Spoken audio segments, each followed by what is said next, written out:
ऐतिहासिक तथ्यों और छत्रपति शिवाजी महाराज के जीवन की विभिन्न घटनाओं पर रचनात्मक स्वतंत्रता लेकर बनाया गया है।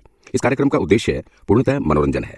इस कार्यक्रम में कहे गए किसी भी कथन या टिप्पणी का उद्देश्य किसी भी व्यक्ति, धर्म, धार्मिक समूह, क्षेत्रीय समूह, जाति, संस्था, राष्ट्रीयता, व्यवसाय या किसी की भावनाओं को आहत करना नहीं है। कार्यक्रम में छत्रपति शिवाजी महाराज को कहीं कहीं पर शिवाजी नाम से भी संबोधित किया गया है, जिसका किसी भी तरह से उद्देश्य छत्रपति शिवाजी महाराज को अपमानित करना या उनकी ख्याति को नुकसान पहुंचाना नहीं है।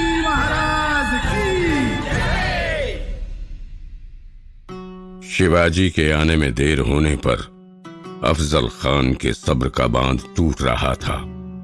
अपने घमंड में चूर अफजल को इंतजार करने की आदत नहीं थी। शिवाजी अच्छी तरह जानते थे कि दुश्मन के साथ दिमागी खेल कैसे खेला जाता है। इस वजह से ही वो बैठक में देर से आने वाले थे। अफजल खान की बेचैनी देखकर ऐसा लग रहा था कि शिवाजी का दिमागी खेल काम कर रहा है। अफजल खान ने बेहद तल्ख लहजे में शामियाने में खड़े कृष्णाजी भास्कर और पंत जी से पूछा, कहाँ है शिवाजी? वो मुझसे मिलने में इतनी देर क्यों लगा रहा है? अफजल खान की ये बात सुनकर शिवाजी के सहयोगी पंत जी बाहर जाने के लिए बढ़े, लेकिन अफजल खान ने उन्हें रोकते हुए कहा, पंत जी आप नहीं, कृष्णा जी को जाने दीजिए। शिवाजी को लाने के लिए कृष्णा जी जाएंगे। कृष्णा जी भास्कर अफजल खान का वो हिंदू सहयोगी और सरदार था जो अफजल खान से मुलाकात का न्योता लेकर शिवाजी के पास आया था। उसने शिवाजी के राज दरबार में बड़ी अदब से शिवाजी राजे को सजदा करने के बाद खान का संदेशा दिया था। संदेशे में खान ने लिखा था कि वो शिवाजी राजे की बहादुरी से बेहद खुश हैं और उनसे रूबरू मिलना चाहते हैं। इसका जवाब देते हुए शिवाजी ने कहा था, बहुत खूब, आपके सरदार हमसे खुश हैं ये जानकर खुशी हुई, मगर हम उनसे मिल नहीं सकते। भास्कर ने पूछा, ऐसा क्यों? ऐसा इसलिए क्योंकि हमने भी आपके सरदार का किस्से सुने हैं। शिवाजी ने चुटकी लेते हुए कहा, हम उनकी बहादुरी की दाद देते हैं, मगर डर भी लग रहा है कि कहीं वे हम पर भारी ना पड़ जाएं। ये सुनते ही सभा के सभी लोग हंस पड़े थे। कृष्णा जी को भी एहसास था कि शिवाजी मजाक बहुत अच्छा कर लेते हैं। कैसी बात करते हो शिवाजी? भास्कर ने मुस्कुराकर कहा, खान साहब के लिए आप बेहद अजीज हैं। वे आपको अपने बेटे जैसा मानते हैं और कोई अपने बेटे को क्यों मारेगा? वो आपसे इसलिए मिलना चाहते हैं ताकि हम एक साथ मिलकर और शक्तिशाली हो सके। शिवाजी ने भास्कर की बातों में खान के विचार सुन लिए और कहा, हम आपसे मिलकर काम करना पसंद करेंगे, लेकिन हमारी एक गुजारिश है कि खान साहब अगर हमारे यहाँ मेहमान बनकर हमें उनकी खिदमत करने का मौका दें तो हम बेहद खुश होंगे। ठीक है, भास्कर ने कहा, हम आपका संदेशा खान साहब को जरूर दे देंगे। शिवाजी ने कहा, और हाँ कृष्णा जी, उनसे एक और विनती है, और वो ये है कि हमारी और उनकी मुलाकात प्रतापगढ़ की शाही छावनी में होगी, मगर वो भी अकेले और निशस्त्र। कृष्णा जी समझ चुके थे कि शिवाजी के दिमाग के आगे कोई पैंतरा काम नहीं आएगा, इसलिए कृष्णा जी मुस्कुराते हुए कहने लगे, ठीक है राजे, हम आपको खान साहब के जवाब का संदेश भेज देंगे। आज उसी प्रतापगढ़ की शाही छावनी में अफजल खान और शिवाजी की मुलाकात अब से थोड़ी ही देर बाद होने वाली थी। अफजल खान शिवाजी की उस शाही छावनी पर पहले से ही मुग्ध था, लेकिन असल में अफजल खान भी शामियाने में अकेले होने से डर रहा था। हालांकि उसके साथ उसका अंगरक्षक सैयद बंडा मौजूद था, लेकिन फिर भी किसी भी तरह की संभावना को नकारा नहीं जा सकता है। अफजल खान के चेहरे पर चिंता की लकीरें सैयद बंडा साफ देख पा रहा था। सरदार, ये शिवाजी छोटा मोटा सूबेदार है, आप बेफिक्र हो जाइए, सैयद ने कहा। अफजल को लगा जैसे उसकी कोई चोरी पकड़ी गई है। उसने सफाई में कहा, अब हमें किस बात की फिक्र है? हम तो पत्थर को मसल कर चूर कर दें, ये शिवाजी क्या चीज है, हमें कोई फिक्र नहीं। अफजल के शब्द और चेहरे के भाव मेल नहीं खा रहे थे। वो तुरंत फिर से बोल पड़ा, पर हमने सुना है वो बहुत चालाक है, इसलिए तुम भी शामियाने में हमारे साथ रहना। ये कह के अफजल पास रखी कुर्सी पर बैठ गया। सैयद बंडा ने तुरंत कहा, जैसा हुकुम सरदार। इधर कृष्णा जी भास्कर शिवाजी को लेने शामियाने से बाहर निकले। शिवाजी भी शामियाने के अंदर जाने ही वाले थे कि उन्होंने कृष्णा जी से पूछा, अंदर कौन कौन है? अफजल खान और सैयद बंडा, कृष्णा जी ने जवाब दिया। शिवाजी ने कहा, कृष्णा जी भास्कर, हमारा तो अकेले मिलना तय हुआ था, फिर सैयद बंडा अंदर क्या कर रहे हैं? कहीं सरदार को अकेले मिलने में डर तो नहीं लग रहा है? कृष्णा जी भास्कर ने पासा पलटता हुआ देख तो शिवाजी से कहा, अगर ऐसी बात है शिवाजी, तो मैं सैयद बंडा को भी शामियाने से तुरंत बाहर भेजता हूं। ये कहकर कृष्णा जी शामियाने के अंदर चले गए। सरदार शिवाजी बाहर खड़े हैं। कृष्णा जी ने अफजल को सूचना दी। अफजल फुदक के कुर्सी से खड़ा हो गया और जैसे कोई चूहा उसके पास से गुजर गया हो। कहाँ है शिवाजी? अंदर क्यों नहीं आ रहा? डर रहा है क्या? अफजल की बनावटी हंसी का साथ देना उसके गुर्गों का काम था, इसलिए सैयद बंडा और कृष्णा जी भी उसका साथ देने के लिए हंसे। फिर कृष्णा जी ने कहा, शायद डर रहा है सरदार, इसलिए उन्होंने कहा है कि वो अकेले में मिलेंगे। सैयद बंडा को बाहर आना होगा। ये सुनते ही अफजल के चेहरे से वो बनावटी हंसी ऐसे उड़ गई जैसे गधे के सर से सींग, पर वो अपने मन की हालत सबके सामने जाहिर नहीं करना चाहता था, इसलिए झट से बोला, हाँ हाँ जाओ सैयद बंडा, उसके लिए मैं अकेले ही काफी हूँ। सरदार के हुक्म की फरमानी करते हुए बंडा शामियाने के बाहर जाने को राजी हो गया। इसके बाद शिवाजी के सहयोगी पंत जी सैयद बंडा को लेकर शामियाने से बाहर की ओर निकले और सैयद बंडा को शामियाने से दूर कर दिया गया। बंडा ने गुजरते हुए शिवाजी को देखा। शिवाजी के आंखों के तेज से मानो वो सिहर गया। वो शिवाजी को घूरते हुए दूर जा खड़ा हुआ। शिवाजी ने तब अपने अंगरक्षक और बेहद ही विश्वसनीय सहयोगी जीवाजी महाला को कहा, जीवाजी, मुझे इस बंडा की आंखों में चालाकी नजर आ रही है। जब तक अफजल से हमारी बैठक खत्म ना हो, आप इस पर पैनी नजर रखना। वे जानते थे कि किसी भी तरह की असावधानी उनके ऊपर भारी पड़ सकती है। जय मां भवानी। शामियाने में अंदर जाने से पहले शिवाजी ने मां भवानी का स्मरण किया और शामियाने के अंदर प्रवेश किया।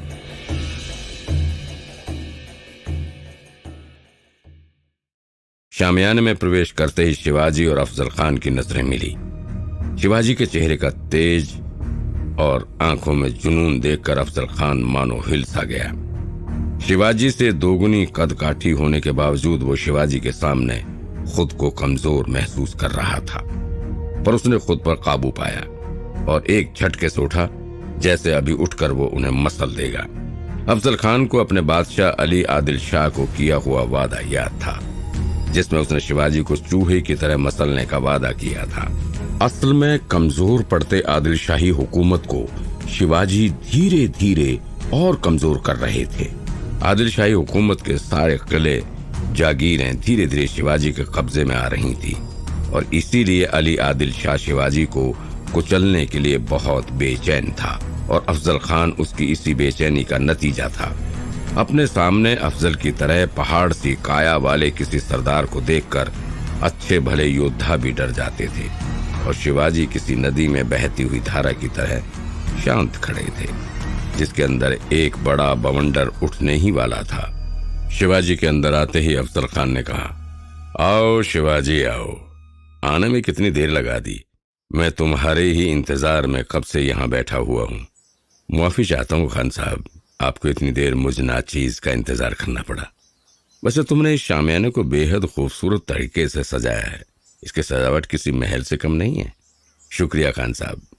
अपनी जगह पर ही खड़े खड़े ही बेहद नरम स्वर में शिवाजी ने कहा, आप जैसे बहादुर सरदार की खातिरदारी करना मेरे जैसे छोटे से जागीरदार के लिए खुशनसीबी है। इसके बाद शिवाजी ने अपनी पानदानी से पान का एक बीड़ा उठाते हुए अफजल खान की तरफ बढ़ाया। लीजिए सरदार, हमारे यहाँ मेहमानों की खिदमत में पान जरूर पेश किया जाता है, आप भी नोश फरमाइए। कहीं तुमने हमें यहीं खत्म करने के लिए पान में कोई जहर तो नहीं मिलाया शिवाजी? अफजल खान ने मुस्कुराते हुए कहा, अरे खान साहब, आप हम पर शक कर रहे हैं। आप तो हमारे काका जैसे हैं, आपके साथ में ऐसा कैसे कर सकता हूँ? और वैसे भी अब तो आपने हमें अपना मित्र बना लिया है और मित्रता में विश्वासघात नहीं किया करते हैं। सही बात कही तुमने शिवाजी।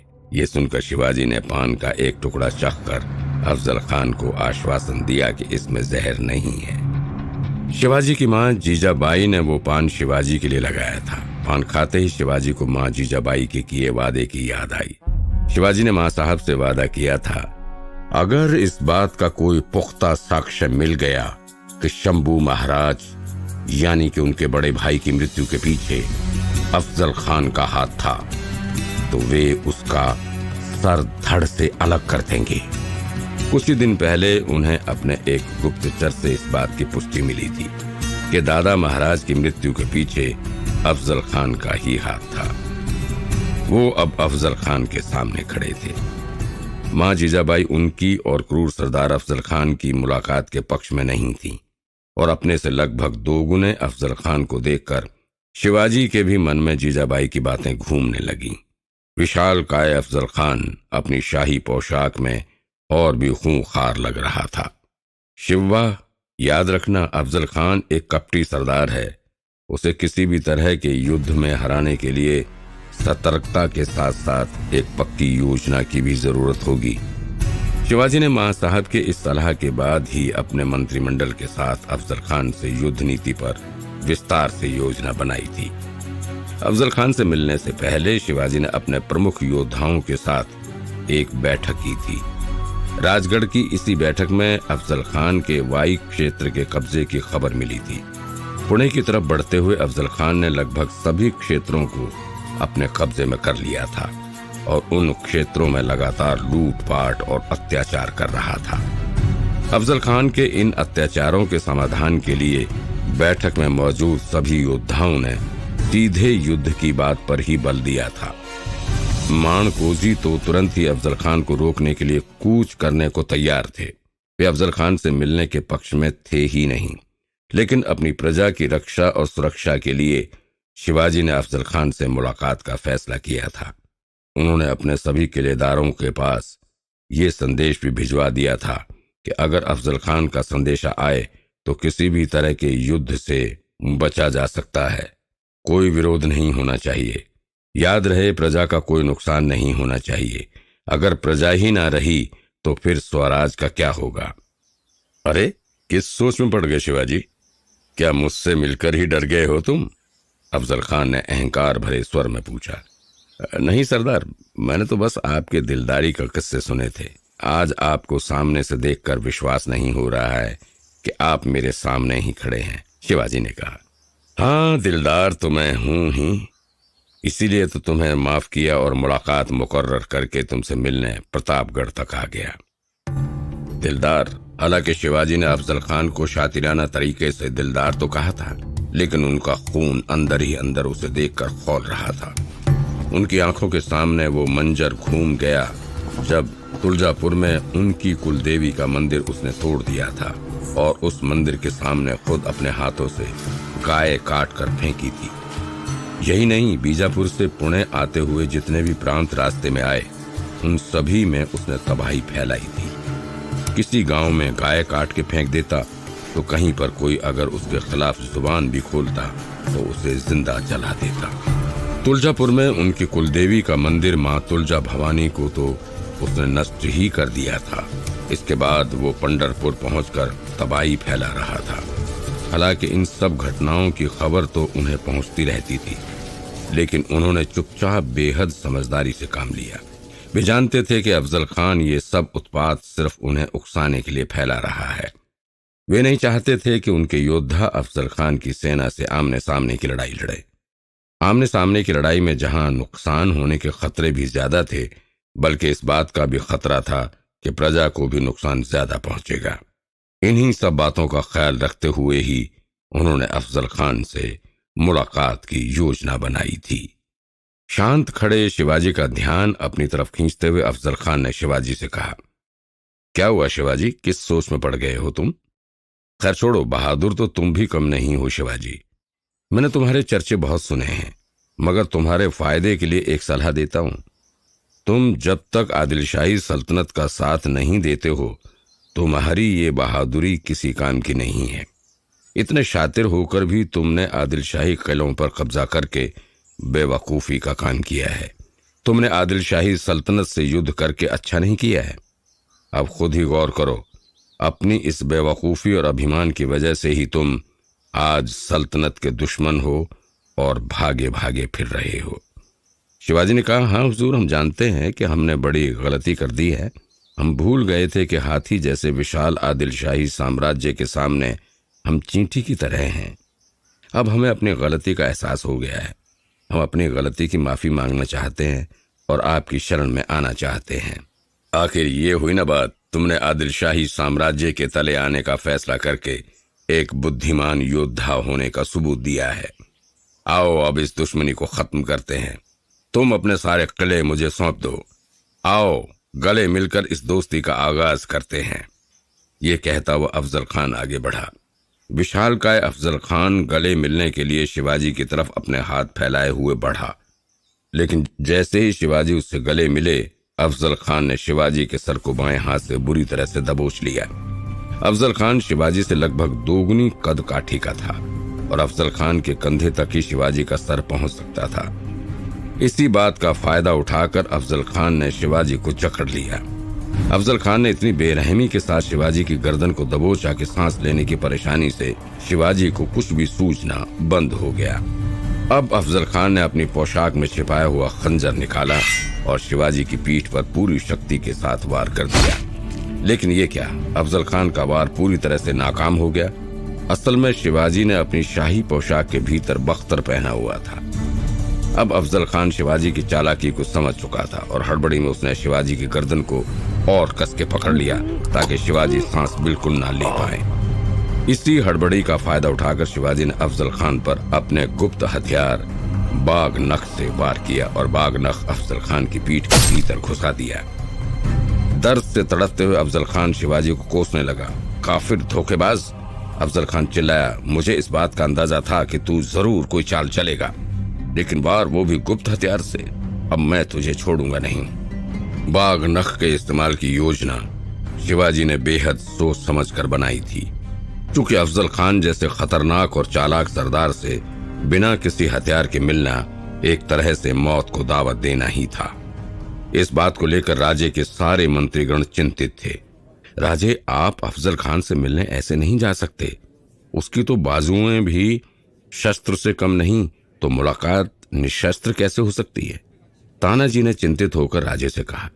राजे मुस्कुराए और तानाजी के कंधे पर हाथ रखते हुए कहा, हमें मालूम है तानाजी, तुम चिंता ना करो। उस धूर्त से किसी विश्वास की उम्मीद नहीं कर रहा मैं, इसलिए मैंने उससे मिलने के लिए एक खास हथियार का प्रबंध किया है। ये कहते हुए शिवाजी ने अपनी मुट्ठियां खोली और सभी मंत्रीगण देखकर चौंक गए कि बाहर से देखने पर कीमती अंगूठियों जैसी दिखने वाली चीज दरअसल बाघ नख को पहनने वाला हिस्सा है। सभी के चेहरे पर मुस्कान छा गई। तानाजी ने तुरंत सर झुकाते हुए कहा, राजे, आपके दिमाग का लोहा तो सारी दुनिया मानती है, पर मित्र का दिल तो मित्र की चिंता करेगा ही ना। तब शिवाजी ने तानाजी को गले लगाते हुए कहा, तानाजी, सिर्फ आप लोगों की मित्रता और प्रजा की भावनाओं की कदर करने के लिए मैं कोई खतरा मोल नहीं लूंगा। आप हमारे लिए एक बख्तर का भी इंतजाम कर दीजिए।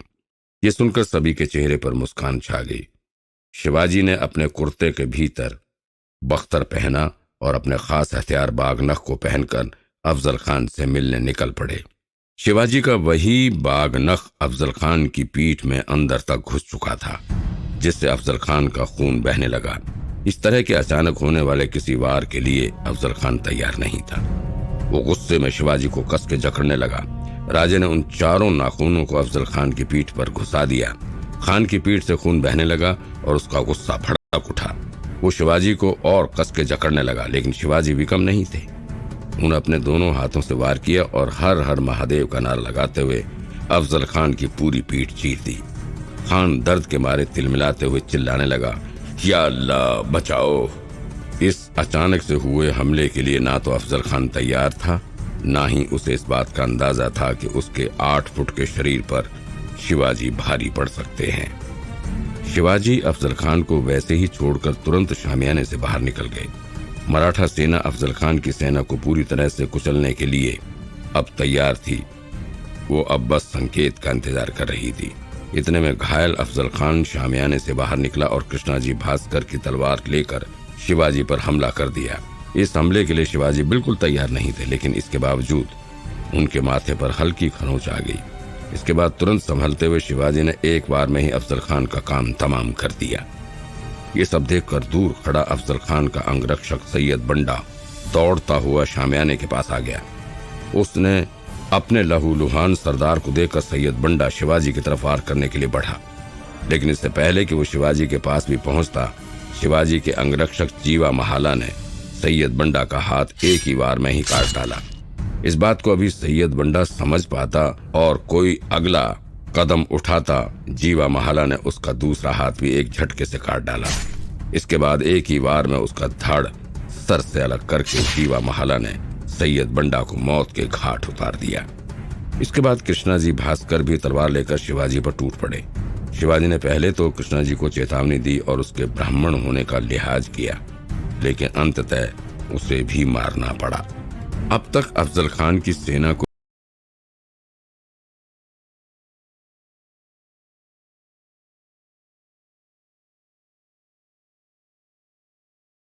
ये पता चल चुका था कि अफजल खान मारा जा चुका है। सेना अब युद्ध के लिए आगे बढ़ना शुरू कर रही थी, लेकिन इससे पहले कि वे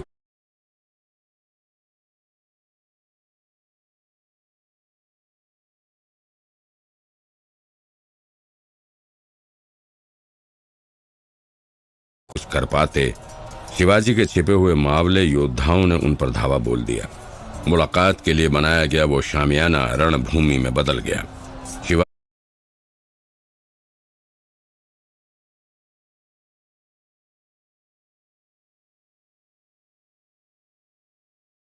शिवाजी समेत पूरी सेना अफजल खान के सैनिकों पर टूट पड़ी और उन्हें खदेड़ दिया।